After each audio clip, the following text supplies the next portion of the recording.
औज़ुबिल्लाहि मिनश्शैतानिर्रजीम बिस्मिल्लाहिर्रहमानिर्रहीम सुब्हानका ला इल्म लना इल्ला मा अल्लमतना इन्नका अंतल अलीमुल हकीम। अस्सलामु अलैकुम डियर स्टूडेंट्स। आज जो टॉपिक हम करने जा रहे हैं वो है रिकर्जन। रिकर्जन कंप्यूटर साइंस में बहुत अहमियत का हामी है।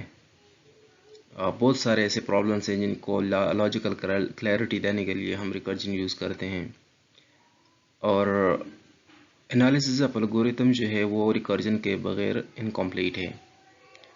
तो चलो शुरू करते हैं, रिकर्जन समझते हैं कि क्या है और उसकी डिटेल में जाते हैं।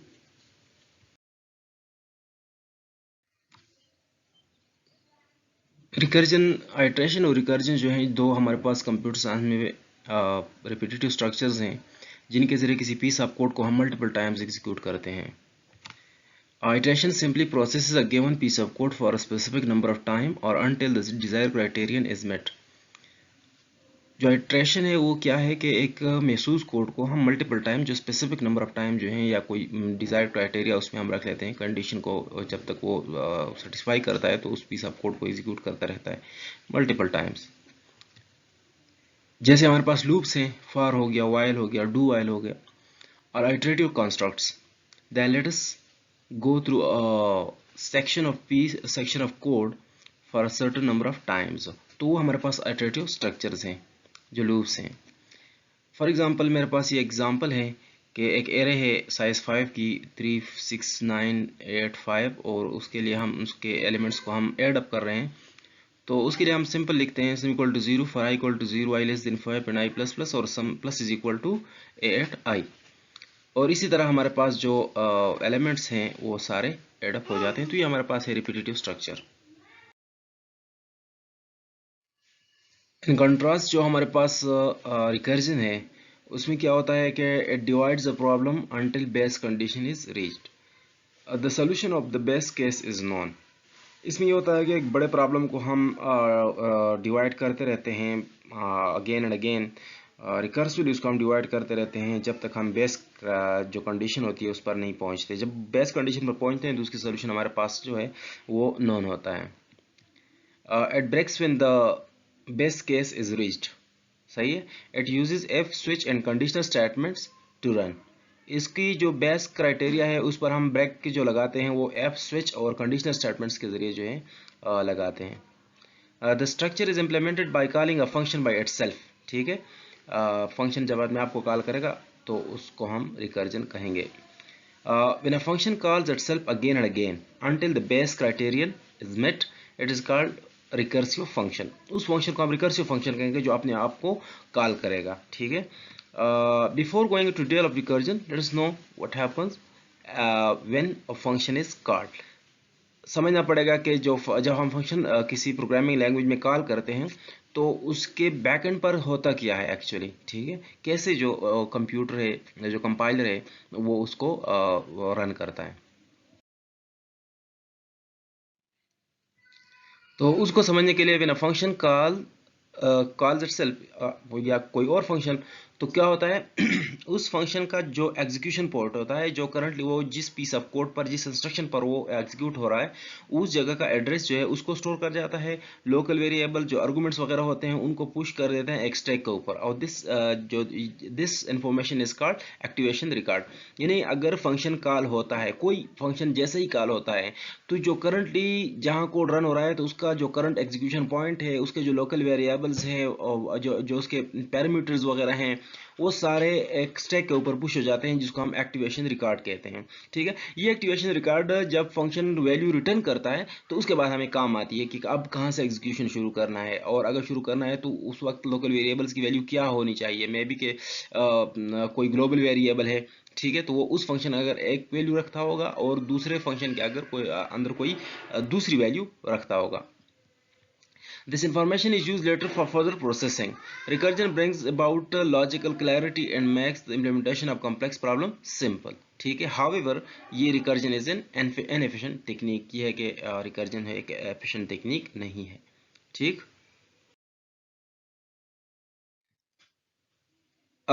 With every recursive call, a separate activation record is pushed into the stack। Stack में एक्टिवेशन रिकॉर्ड कब पुश होगा, जैसे जैसे फंक्शन कॉल होता है।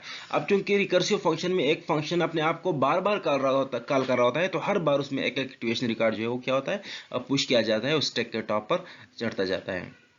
फॉर एग्जाम्पल मेरे पास ये एक एरे है साइज 10 की, ठीक है, और उसकी वैल्यू को मैंने क्या करना है, ऐड करना है। तो ये मेरे पास है sum is equal to 0 for integer I equal to 0, I list equal to 10 and I plus plus, और sum plus equal to 8 I, फिर उसके बाद प्रिंट कर दें सम। तो ये हमारे पास है आइटरेटिव तरीका जिसकी वजह से हम एक एरे के एलिमेंट्स को एड अप करते हैं। नेक्स्ट हमारे पास ये जो इधर पीस ऑफ कोड दिया हुआ है, ये हमारे पास है रिकर्सिव फंक्शन के जरिए। इसमें क्या है, सम जो एक वेरिएबल को मैंने 0 से इनिशियलाइज किया है, फिर नेक्स्ट एट 9 को मैंने कॉल किया है, और नेक्स्ट मेरे पास एक फंक्शन है जो एक वेरिएबल लेता है x के नाम से यहाँ पर। तो जैसे ही मैं इस फंक्शन को कॉल करता हूँ तो 9 यहाँ पर आ जाता है x से, ठीक है।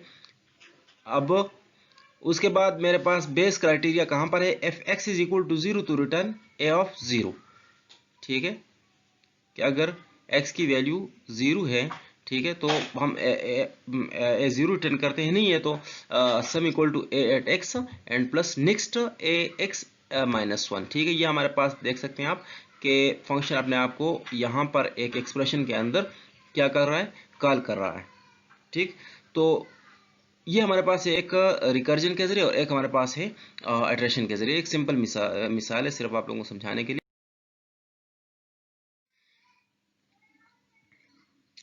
Now suppose finding the factorial of a number, एक नंबर है उसका फैक्टोरियल मैंने फाइंड करना है, तो ये हमारे पास है लूप के जरिए या इटरेशन के जरिए। Factorial is equal to 1, factorial is equal to 1, और फिर i इक्वल टू 1 से लेके n तक, जहां तक हमने जाना हो। फर्ज के मैंने 8 फैक्टोरियल फाइंड करना है तो n 8 होगा, मैंने 10 फैक्टोरियल फाइंड करना है तो n इक्वल टू 10 होगा, ठीक है, और i plus plus. Factorial is equal two factorial multiplied by i, तो हर बार ये क्या करेगा, जो पिछला फैक्टोरियल होगा उसको मल्टीप्लाई करेगा नेक्स्ट वैल्यू के साथ, और उसको जो है फिर क्या असाइन कर देगा फैक्ट में, जो हमारे पास वेरिएबल है उसमें इसको असाइन कर देगा। और इसी तरह हमारे पास ये एक नंबर का फैक्टोरियल कैलकुलेट करके हमें दे सकता है।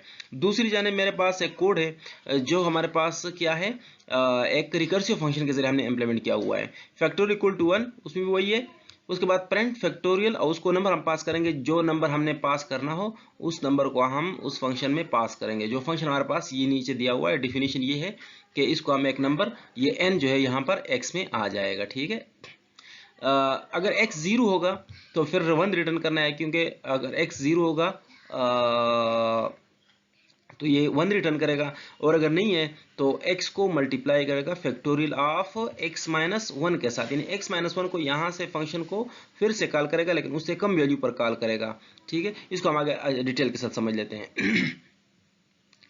इसके अगेंस्ट जैसे ये फंक्शन कॉल होता है, ये जो आप देख रहे हैं कि जो ब्लैंक कर रहा है, ये फंक्शन जैसे ही कॉल होता है उसके अगेंस्ट एक्टिवेशन रिकॉर्ड बन जाता है, और n equal to x equal to n, जो हमने यहाँ पर n जो भी वैल्यू हमने पास की होगी 4, 7, 8, जो भी वैल्यू हमने इस फैक्टोरियल फंक्शन को पास करनी है वो यहाँ पर इसमें स्टोर हो जाएगी। और factorial equal to n multi, यहाँ पर ये आप इस स्टेटमेंट की वजह से फैक्टोरियल इक्वल टू n, जो हमारे पास ये वैल्यू है जो x की करंट वैल्यू है ये वाली, ठीक है, और multiplied by factorial of n, यहाँ पर ये कॉल है, ठीक है।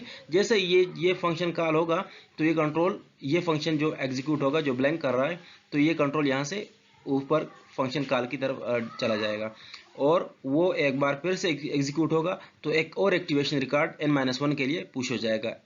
एक बार फिर से जब वो कॉल होगा तो एक और एक्टिवेशन रिकॉर्ड उसके अगेंस्ट स्टैक में पुश हो जाएगा। इसी तरह एक और बार, और यूं ही ये चलता जाएगा, क्योंकि n की वैल्यू बार बार कम हो रही है, x माइनस 1, अगली बार उससे माइनस 1, अगली बार उसे मैंने 10 दिया तो अगली बार 9 होगा, अगली बार 8 होगा, 7 होगा, 6 होगा, 5 एंड सो ऑन चलता जाएगा, और इवेंचुअली जो ये पहुंचेगा x इक्वल टू 2 पर, तो फैक्टोरियल इस तरह x इक्वल टू 1 पर पहुंच जाएगा। x इक्वल टू जब 0 पर पहुंचेगा तो अब 0 चूंकि हमारे पास बेस केस है, तो ये जो रिकर्सिव ऑफ कॉल वाला स्टेटमेंट है, ये एल्स वाला स्टेटमेंट, ये एग्जीक्यूट नहीं होगा, बल्कि यहाँ से 1 रिटर्न होगा, ठीक है। ये कहाँ पर रिटर्न होगा, ये वहां पर रिटर्न होगा जहां से कॉल हुआ था, लेकिन कॉल तो अब यहाँ से हुआ था, यहाँ से कॉल हुआ था। तो आप इधर एक्टिवेशन रिकॉर्ड्स को इसको ये कर सकते हैं कि किस तरह फिर ये जो 0 होगा ये 1 रिटर्न करके इधर आ जाएगा, ठीक है। जो 1 मल्टीप्लाइड बाई 1 1 1 जार 1 हो जाएगा, तो ये रिटर्न करके इधर आ जाएगा। फिर 2 1 जार 2 हो जाएगा, सो ऑन, और इस तरह नीचे चला जाएगा, ये इस तरह एंड सो ऑन। आखिर जो भी रिजल्ट होगा वो, और जैसे ही फंक्शन रिटर्न करता है वैल्यू, उसके अगेंस्ट जो एक्टिवेशन रिकॉर्ड होती है वो क्या हो जाता है, रिमूव हो जाता है। डिटेल के साथ समझते हैं कि फर्ज करें मैं n equal to 4, factorial of 4 मैंने यहाँ पर कॉल किया, फैक्टोरियल 4 यहाँ पर, ठीक है। तो कैसे वो कंप्यूटर इंटरनली इसको कैलकुलेट करके हमें देगा। सबसे पहले एक्टिवेशन रिकॉर्ड बन जाएगा, उसके बाद जैसे ही ये फंक्शन कॉल होगा यहाँ पर फर्स्ट टाइम जो यहाँ पर ये वाला अपने आप को कॉल करेगा, तो क्या होगा, फैक्टोरियल इज इक्वल टू, जो कि फंक्शन कॉल हो रहा है, तो जो इसकी जो जो जो करंट पैरामीटर वैल्यू है यहाँ पर x इक्वल टू 4 है, ठीक है, ये x 4 में आया हुआ है, तो x is equal to 4 activation record के ऊपर सेव हो जाएगा। और जो एक्सप्रेशन वाला पार्ट है, ये वाला पार्ट, ठीक है, ये यहाँ पर मैं आपको समझाने के लिए यहाँ पर बना रहा हूँ। तो इस तरह सिचुएशन बन जाएगी कि x equal to 4 activation record पर सेव हो जाएगा, और जो एक्सप्रेशन होगा वो इस हालत में होगा।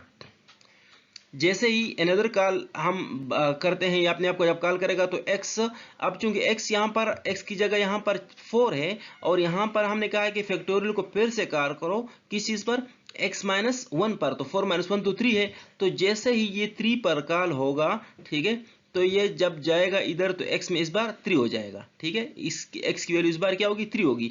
जैसे ही ये एग्जीक्यूशन यहाँ से यहाँ पहुंचेगा और इस फंक्शन को एक बार फिर कॉल करने लगेगा, तो जो लोकल वेरिएबल उसका x है, यानी जो आर्गुमेंट है वो तो 3 है, तो वो 3 यहाँ पर एक्टिवेशन रिकॉर्ड में क्या हो जाएगा, पुश हो जाएगा, और एक्सप्रेशन की जो सिचुएशन होगी वो ये होगी, ये वाली, ठीक है। इस तरह का एक्सप्रेशन आपको सिर्फ समझाने के लिए दिखा रहा हूँ। अच्छा, उसके बाद जब अगली बार कॉल होगा, तो x की वैल्यू बाई 1 और रिड्यूस हो जाएगी, तो 3 थी तो अब 2 हो जाएगी। तो यहाँ से कॉल करने के लिए अब हमारे पास x की वैल्यू क्या है, 2 है। x इज इक्वल टू 0 ये तो नहीं है, तो नीचे वाला ये वाला एग्जीक्यूट होगा, लेकिन ये तो फंक्शन कॉल है। जब फंक्शन कॉल है तो एक्टिवेशन रिकॉर्ड पुश होना है। एक्टिवेशन रिकॉर्ड में x की वैल्यू क्या है, 2 है, तो 2 हमारे पास स्टैक में पुश हो जाएगी, और उसके आगे एक्सप्रेशन जो दिखाई देगा वो इस तरह का होगा। यहाँ पर आप देख सकते हैं कि एक्सप्रेशन इस तरह का होगी, x मल्टीप्लाइड बाई, और आगे जो ब्रैकेट्स हैं, मतलब यहाँ से कोई फंक्शन कॉल अभी हो रहा है। अगली बार जब फंक्शन कॉल होगा तो x इक्वल टू 1 हो जाएगा, क्योंकि 2 माइनस 1 इज इक्वल टू 1, तो x is equal to 0, no, तो ये एल्स वाला पार्ट एग्जीक्यूट होगा। अब ये वाला पार्ट जब एग्जीक्यूट होगा, तो once again it is a function call, तो इसकी जो लोकल वेरिएबल जो आर्गुमेंट्स है वो स्टोर हो जाएंगे। x की वैल्यू तो 1 है, तो 1 यहाँ पर स्टैक में क्या हो जाती है, पुश हो जाती है, और जो एक्सप्रेशन है उसको जो उसकी जो सिचुएशन होगी वो इस तरह की होगी। अगली बार ये अपने आप को जब कॉल करेगा, तो 1 माइनस 1, तो फैक्टोरियल अब 0 हो जाएगा, ठीक है। जब ये 0 के साथ अपने आप को कॉल करेगा यहाँ पर, ठीक है, या आप देख सकते हैं कि कॉल के दौरान उसकी जो वैल्यू है x इक्वल टू 0 वो क्या हो गई, एक्टिवेशन रिकॉर्ड में पुश हो गई है, ठीक है।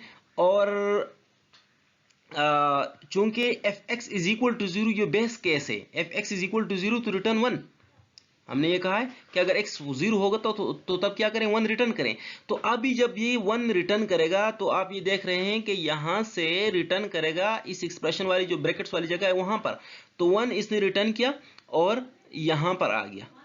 अब 1 को हमने क्या करना है, 1 को 1 से मल्टीप्लाई करेगा, उसका जो एक्टिवेशन रिकॉर्ड होगा वो 1 से 1 मल्टीप्लाई होगा, 1 1 जार 1 हो जाएगा, और 1 हमारे पास रिटर्न हो जाएगा अगले एक्टिवेशन रिकॉर्ड पर, ठीक है। और उसके साथ 2 1 जार 2 हो जाएगा, 2 रिटर्न होगा, जो हमारे पास अगले जहां से फंक्शन कॉल हुआ था उधर रिटर्न हो जाएगा।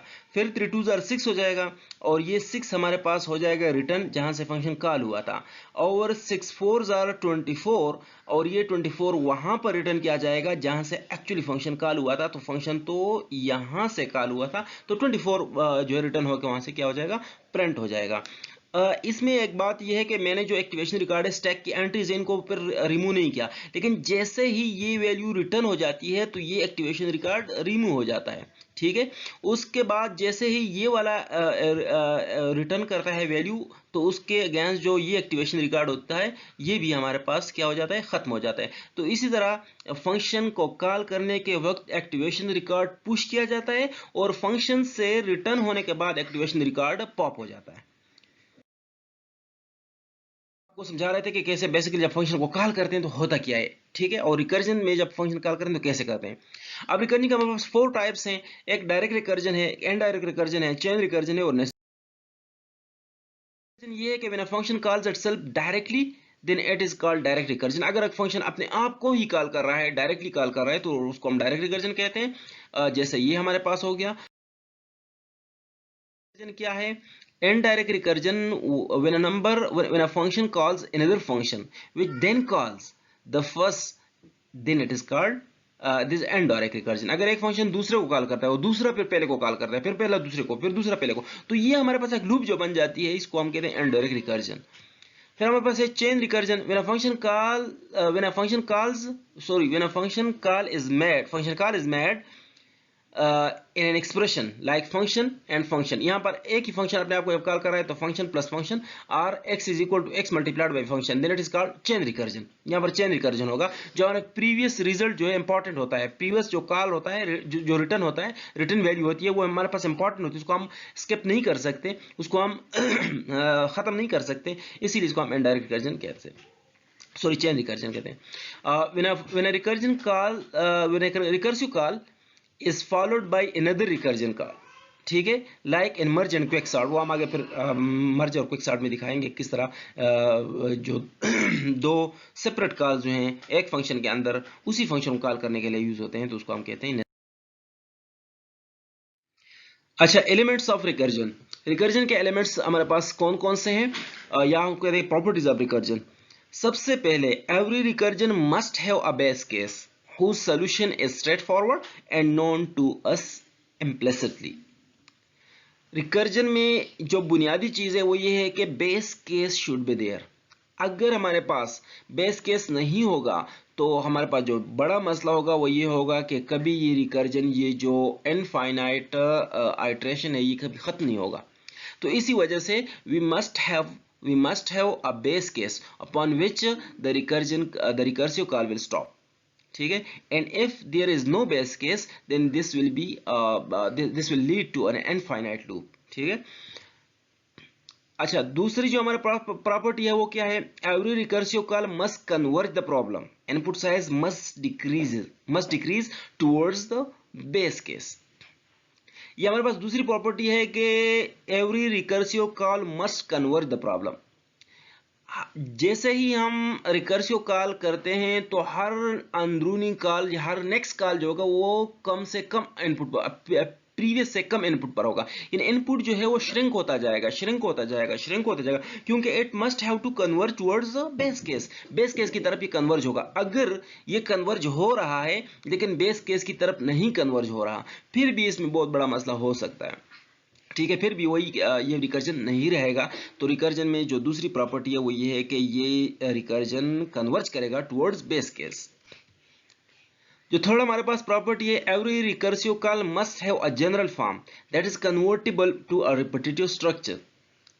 कि जनरल फॉर्म हमारे पास रिकर्जन का, ठीक है, अगर हमारे पास उसका जनरल फॉर्म नहीं होगा तो उसको जो आगे हम मैथमेटिकल सॉल्यूशंस है वो नहीं कर पाएंगे आसानी से। लिहाजा एक रिकर्जन को हम मैथमेटिकल मॉडल के जरिए और सिंप्लीफाइड कर सकते हैं, ठीक है, और मस्ट होना चाहिए। अगर कोई इस तरह नहीं हो सकेगा तो हम कहेंगे कि वो रिकर्जन बेस्ट रिकर्जन नहीं है। अच्छा, एनालिसिस ऑफ रिकर्जन। एक रिकर्सिव पीस ऑफ कोड दिया हुआ है, उसका हम एनालिसिस कैसे करेंगे। तो उससे पहले हम समझते हैं कि हम एक आइट्रेशन का एनालिसिस कैसे करते हैं। आइट्रेशन के लिए हमारे पास ये पीस ऑफ कोड दिया हुआ है जिसमें दो लूप्स हैं, आउटर लूप है और एक आउटर लूप है और एक इनर लूप है। ये जो हमारे पास एक मैट्रिक्स है जो C क्रॉस R मैट्रिक्स है उसकी वैल्यूज़ को एड अप करता है। तो पहले देख लें कि जो आउटर लूप है ये कितनी बार रन होगा और हर बार उस पर कितना कॉस्ट आएगा कंप्यूटर का, ठीक है। तो यहाँ पर हमारे पास इसमें 3 स्टेटमेंट है, आप देख सकते हैं सेमीकोलन से सेपरेट हुए हैं। Integer C equal to 1, C less R equal to N, C plus plus. तो 3 हमारे पास में स्टेटमेंट्स हैं।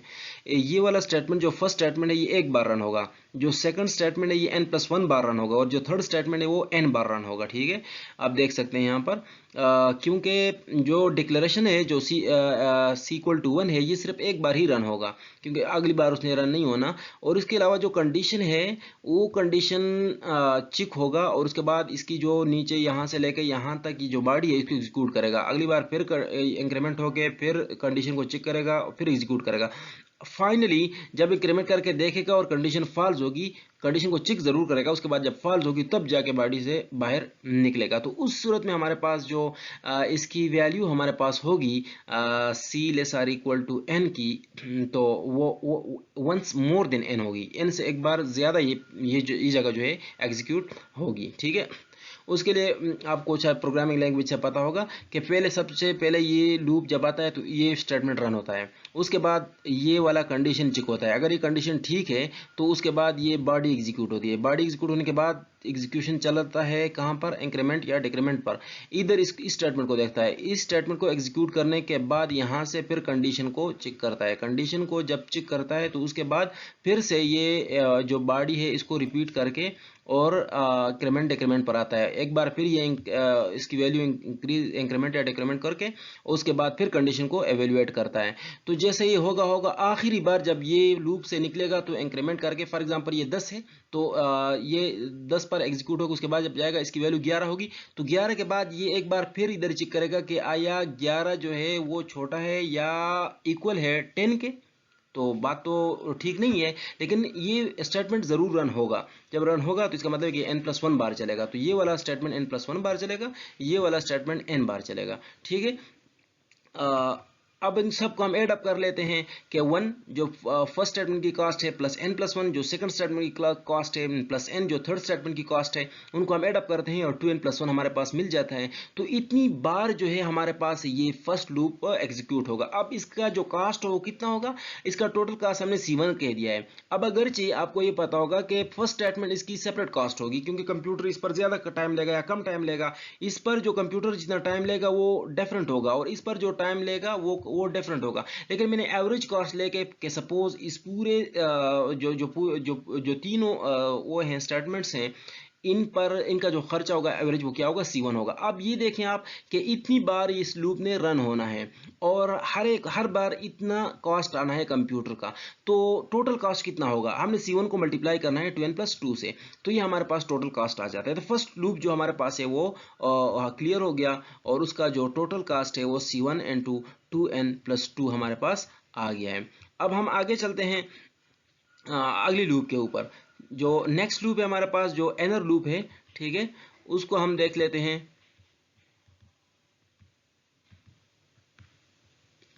हटा देता हूं, ठीक है। अगली लूप में हमारे पास भी 3 स्टेटमेंट हैं। आप देख रहे हैं कि जो फर्स्ट स्टेटमेंट है ये कितनी बार चलेगा, definitely it will run only for n time because this is actually body of this outer loop. Outer loop की जो बॉडी है वो उसने कितनी बार चलना है, उसने n बार चलना है, क्योंकि यहाँ पर हमने कहा है कि n बार ही आपने एग्जीक्यूट करना है बॉडी को, तो उसकी बॉडी ने n बार एग्जीक्यूट हो रहा है। और फर्स्ट स्टेटमेंट है क्योंकि ये हर बार एक ही बार एग्जीक्यूट होगा, ठीक है, तो इंटीजर r=1 ये टोटल कितनी बार चलेगा, ये n बार एग्जीक्यूट होगा। उसके साथ जो कंडीशनल स्टेटमेंट है आप उसको देख सकते हैं। तो अब देखें ये डिपेंड करता है किस चीज पर, ये हमारे पास आउटर लूप पर डिपेंड करता है कि हम कहते हैं कि जब तक r की वैल्यू लेस देन r=n, लेकिन n की वैल्यू तो मॉडिफाई कर रहा है आउटर लूप। तो अब देखें सॉरी ये लेस देन r=c होना चाहिए, ठीक है, यहाँ पर इसकी ये क्या होना चाहिए, c होना चाहिए ताकि को समझ आए।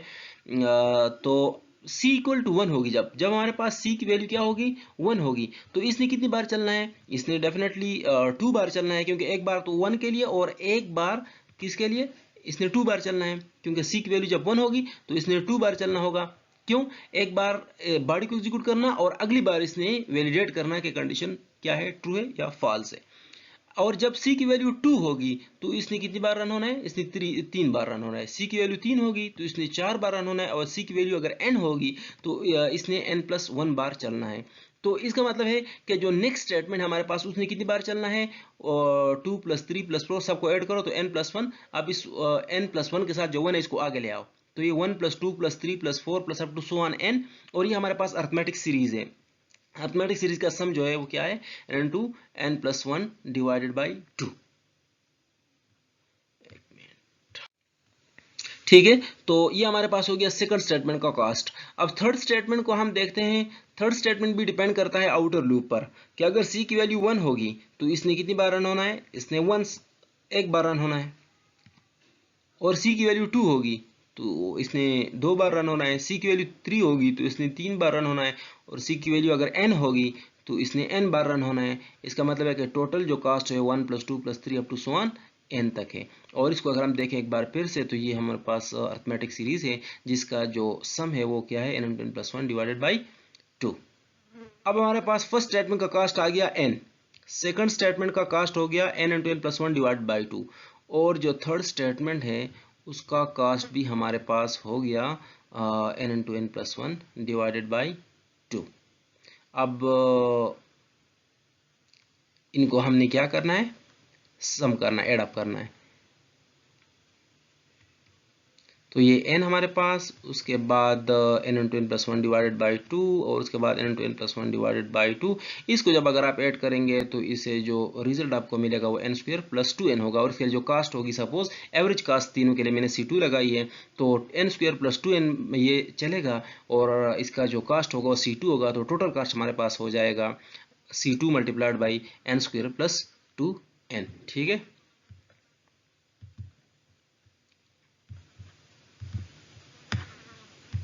ये थोड़ा मिटा देता हूँ।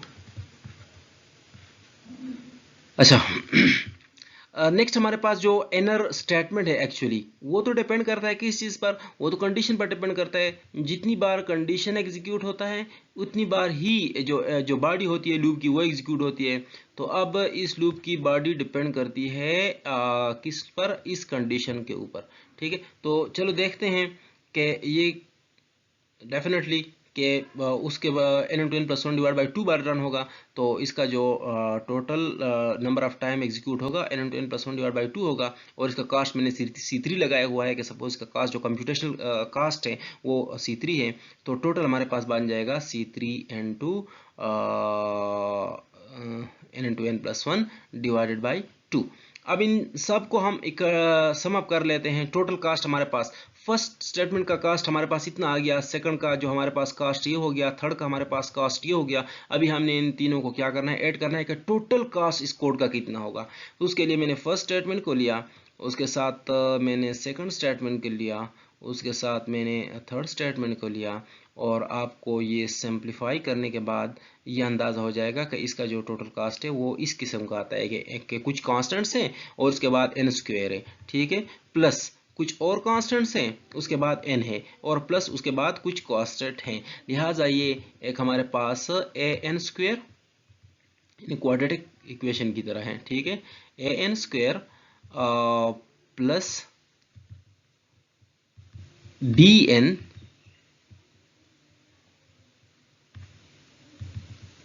और प्लस c। तो ये हमारे पास हो गया इसका क्या, t of n is equal to t of n के इसका जो कॉम्प्लेक्सिटी फंक्शन है वो हमारे पास t ऑफ n हो गया। एनालाइज कैसे किया जाता है, ठीक है, इस तरह का अगर फंक्शन हमें मिल जाए तो उसको बिग ओ और थीटा वगैरह से हम कैसे सॉल्व करते हैं वो आप देख सकते हैं दूसरी वीडियो में, जहाँ पर बिग ओ को और थीटा नोटेशन को स्मॉल ओमेगा ओमेगा वगैरह सबको डिस्कस किया गया है।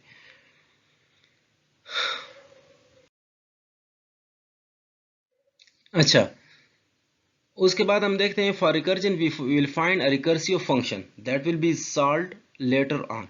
ठीक है, हम रिकर्सिव फंक्शन सबसे पहले फाइंड करते हैं। रिकर्सिव फंक्शन जब फाइंड कर लेते हैं उसके बाद उसको हम सॉल्व करते हैं। जैसे मैंने पिछली स्लाइड में एक कॉम्प्लेक्सिटी फंक्शन फाइंड किया एक आइटरेटिव के लिए, इसी तरह हम रिकर्जन के लिए भी एक फंक्शन कैलकुलेट करेंगे। उस फंक्शन को बाद में जाके एनालाइज करेंगे।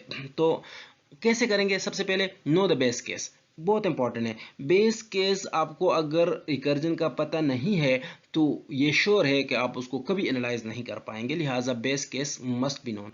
उसके बाद जो दूसरी कंडीशन है वो क्या है, no rate at which input size is reduced after every recursive call. Input size recursive call की वजह से बाय व्हाट फैक्टर कम हो रहा है।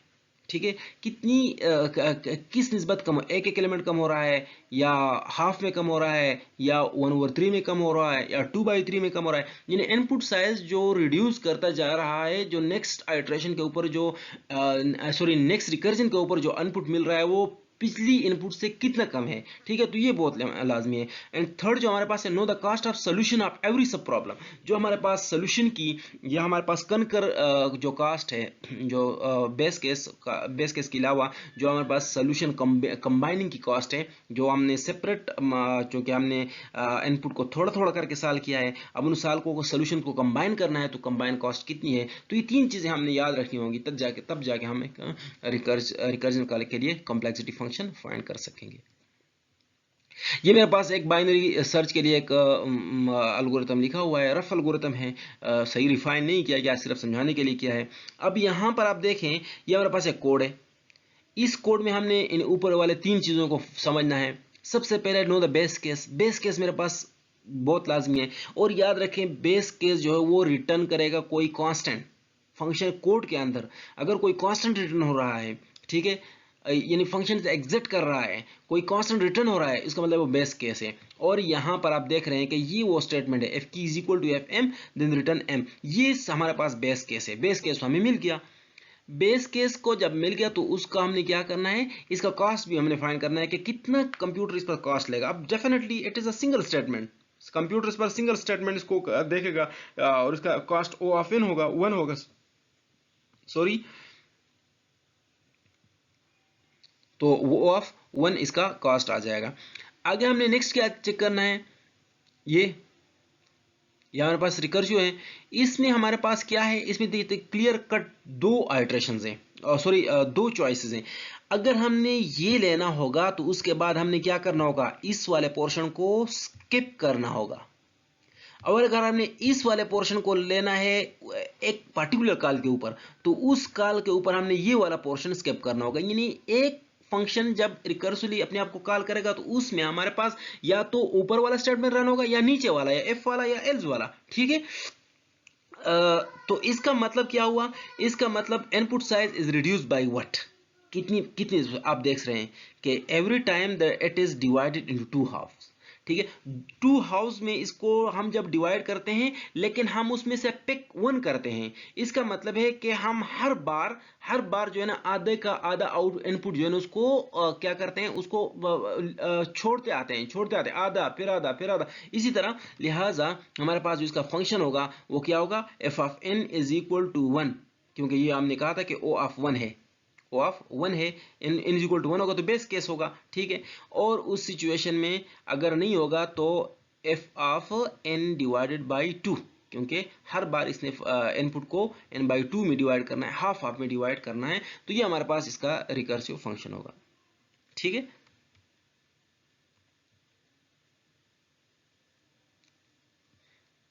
इसको फिर हम इस तरह लिख सकते हैं, T of N is equal to T of N by two plus O of one.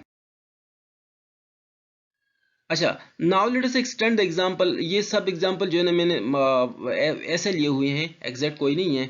तो आप देख सकते हैं कि integer function L U key M equal to this and F equal to, ये ऊपर वाला ये कहानी सब छोड़ें, इधर से नीचे इस कोड पर हम अगर गौर करें तो ये फिर से हमारे पास क्या है, वही प्रोसीजर जो पिछले में था।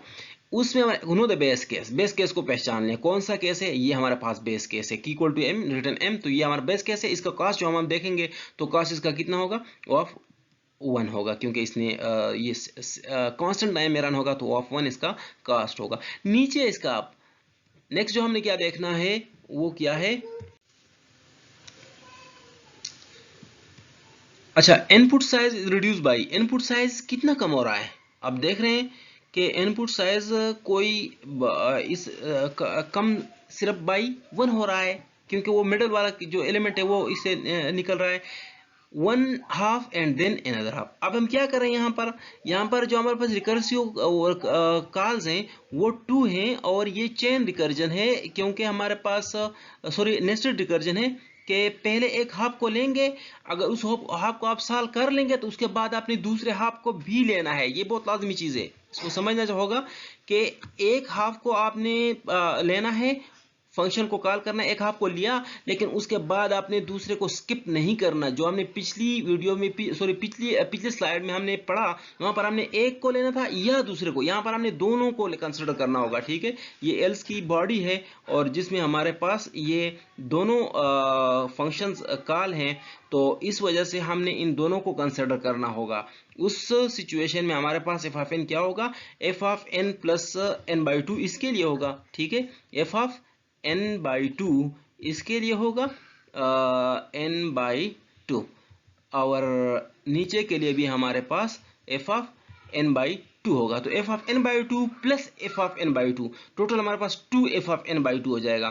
तो F of N is equal to 1, f n is equal to 1 और 2 f n by two otherwise. ठीक है, और इसका जो हम फंक्शन लिखे 2 T n by two plus O of N, ये हमारे पास रिकर्सिव फंक्शन है। इस पीस ऑफ कोड के लिए इस तरह हम रिकर्सिव फंक्शन डिराइव कर सकते हैं। इसको हम थोड़ा और एक्सटेंड करते हैं सपोजिशंस के साथ। ये अब देखें, इसमें हमारे पास बेस केस को जाने कौन सा है बेस केस यहाँ पर, लेकिन इस बेस केस के अंदर जो हमारे पास एक और फंक्शन कॉल हुआ है सर्च, और उसको मैंने सपोज किया है कि वो उसका जो टाइम कम्प्लेक्सिटी वो क्या है, एन है। अनलाइक प्रीवियस के उसमें हमने लिखा सिर्फ रिटर्न एम, तो उसका 1 कॉस्ट था, लेकिन यहाँ पर एक सर्च और कोई फंक्शन है वो कॉल हो रहा है जिसकी कॉम्प्लेक्सिटी एन है। ठीक है, उस सिचुएशन में हमारे पास इसका जो कॉस्ट होगा वो ओ ऑफ एन होगा। इसी तरह हमारे पास जो नीचे वाले स्टेटमेंट्स हैं 2 हैं और इसमें कोई चॉइस नहीं है, तो N by two plus N by two इन्हें 2 N by two, F of N by two ऊपर के लिए, F of N by two नीचे के लिए, तो F of N by two plus F of N by two is equal to 2 F of N by two. और उसमें आप देख सकते हैं कि बिल्कुल उसकी तरह है, सॉरी यहाँ पर इसका जो वो है कनकर कॉस्ट है, यहाँ पर इसको एन होना चाहिए, एन ओ ऑफ एन। ठीक है, नीचे आप देख सकते हैं कि उसका जो फंक्शन है वो कैसा 2t n बाई 2 आ गया। अच्छा, रिकर्जन को कंटिन्यू रखते हैं। So in order to obtain recursive function we need to know the base case, subproblem size and whether any of them is omitted or not, and finally the cost of combining the solutions. ये बात आपको याद रखना होगा कि base case को हमने पहचानना होगा, सब प्रॉब्लम साइज कितना रिड्यूस हो रहा है, और वो जो रिड्यूस हो रहे हैं तो उन जो रिकर्सिव कॉल्स हैं क्या वो कुछ पोर्शन को ओमिट कर रहा है या स्किप कर रहा है या नहीं कर रहा है। जैसे हमने जो पिछली वीडियो में हमने कहा कि एफ के एल्स के अंदर 2 स्टेटमेंट थे, लेकिन वहां पर एफ एल्स नहीं था, उन दोनों को करना था, तो n by two plus n by to. लेकिन उसके पहले जो हमने स्लाइड था उसमें हमने कहा कि f of n by two ही सिर्फ उसने एक हाफ को लेना था, बाकी को स्किप करना था, और फाइनली कॉम्बिनेशन का जो उसका कंबाइन करना है उसका कॉस्ट। ये हमारे पास इनपुट साइज होगा, उसको फिर हम डिफरेंट उसमें n साइज है n बाई 3 में डिवाइड किया और n बाई 4 में डिवाइड किया, और इस तरह n बाई 5 n बाई 12 में डिवाइड किया। ये आप देख सकते हैं कि n साइज है। ठीक है, तो उसको हम n by 3 plus n by 4 plus 5 n by 12, इससे n आएगा जो इनपुट साइज होगा। ठीक है, उसके बाद हमने इस वाले पोर्शन को रिकर्सिवली कॉल करना होगा, तो इसको जब n बाई 3 को बाई 3 करूं तो n बाई 9 आ जाएगा, n बाई 3 बाई 4 तो ये बाई n बाई 12 आ जाएगा, और n बाई 3 को मैं डिवाइड करूं 5n डिवाइडेड बाई 12 से, तो हमारे पास जो आएगा वो आएगा 5n डिवाइडेड बाई 36। अब इस वाले पोर्शन को हम क्या करते हैं, ये एल्स में है, जैसे मैं स्किप लिखा हुआ है इसका मतलब ये एल्स में है, और ये वाला पोर्शन हमने कहा है कि दोनों एफ में है। इसी तरह ये दो जो हैं क्या है, एफ में है, और ये वाला एल्स में है, तो एक को हमने क्या करना है, स्किप करना है। ठीक है, ये वाला एफ में और बाकी एल्स में। तो उसके लिए बेस केस 1 या 2 हम रख सकते हैं, general case f of n by 3 plus F of n by 4 plus F of 5n by 12, और स्किप पोर्शन हमारे पास f of 5n divide by 12 हो गया। तो कनकर कास्ट हमारे पास फॉर सिंगल n स्क्वायर वो हमारे पास T of n equal to T of n by 3 plus T of n by 4 plus O of n square. ये हमारे पास कनकर कास्ट है, कंबाइन करने की जो कास्ट है वो n स्क्वायर। इसको आप इतना सीरियस ना लें, आगे हम इसको बहुत डिटेल के साथ समझेंगे कि क्या चीज़ें हैं ये, हम जब मर्ज सर्ट की कम्प्लेक्सिटी डेंसिटी निकालेंगे, ठीक है। और ये हमारे पास चूंकि अभी n/3 और n/4 डेफिनेट डोमेन पर आ गए हैं, n/4 पर और n/3 पर, तो इसलिए ऐसे सिंगल फंक्शन नहीं बन सकता। तो t of n equal to t of n/3 plus t of n/4 इस किस्म के रिकर्जन के लिए एक रिकर्सिव फंक्शन होगा।